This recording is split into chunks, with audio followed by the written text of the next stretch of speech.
السلام عليكم ورحمة الله وبركاته.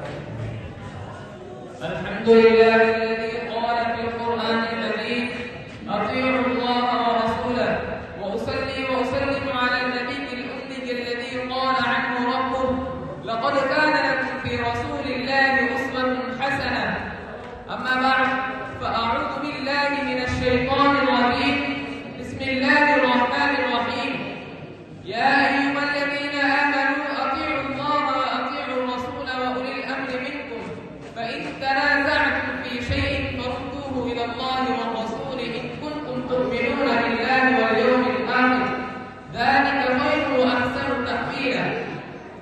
أيها الضيوف الأكارم ورئيس الحفلة المبجلة والأساتذة الأعزة وزملائي في الدروس، إني في لهب واشتياق شديد إلى أن أتحدث بين أيديكم حول موضوع سيرة النبي المصطفى صلى الله عليه وسلم في أسلوب جيد وعبارات مختصرة، والرجاء منكم جميعا أن تستمعوا إلى خطبتي. إخواني في الله، إن النبي محمدا صلى الله عليه وسلم ابتعثه الله خالد المقتدر إلى العالم بأسره بهدف أن ينجي الناس المغضوب عليهم الضالين من الصراط المستقيم ويهديهم إلى دين الرحمة، الدين الحنيف. والنبي صلى الله عليه وسلم وأفضل الرسل والأنبياء عليهم ألف تحية وسلام تولد نبينا وحبيبنا محمد صلى الله عليه وسلم في مكة المكرمة الواقعة بالحجاز في سنة 570 بعد المسيحية، وكان والداه ينتسبان إلى بني هاشم من قبيلة قريش، هي أفضل قبائل العرب في الموطن والمسكن في المأكل والمشرب في الرؤية والفكرة. ارتحل والده عبد الله بن عبد المطلب في ذمة الرحمن، والنبي صلى الله عليه وسلم كان في بطن أمه الحنون آمنة بنت وهب. وعندما بلغ النبي صلى الله عليه وسلم السادسة من عمره انتقلت أمه أيضا إلى رحمة الله، فقام عبد المطلب بن هاشم بكفالة النبي صلى الله عليه وسلم.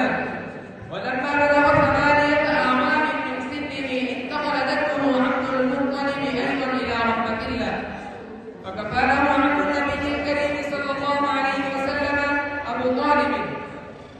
إن رسول الأعظم اشتغل بضعيف التجارة حينما كان شابا قويا، وعندما بلغ 25 سنة من عمره تزوج بامرأة شهيرة في التجارة والمال، السيدة خديجة بنت خويلد رضي الله عنها. وأرضاه الظن، وكان النبي صلى الله عليه وسلم يتعبد ربه في غار حراء في خارج مكة من كل عام شهرا كاملا. أنزل الله تعالى الوحي على قلب حبيبه في حراء وسنه 40 سنة كاملة، وكان ذلك في ليلة القدر التي خير من 1000 شهر، كما يقول الله جل ذكره وعلى شأنه في سورة القدر إيضاحا بهذا الأمر الجليل: إنا أنزلناه في ليلة القدر وما أدراك ما ليلة القدر، ليلة القدر خير من 1000 شهر.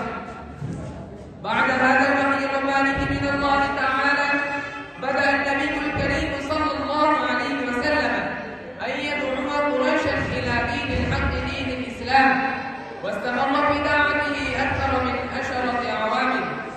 ولكن حينما كثر على الفجار والكفار واشتد تعذيبهم، هجر النبي صلى الله عليه وسلم مع من معاه نحوه من الصحابة الكرام إلى أرض المدينة المقدسة، وكان هذا في سنة 622 ميلاديا. فهذه الهجرة صارت سببا وحيدا لانتشار الإسلام في شبه الجزيرة العربية وفي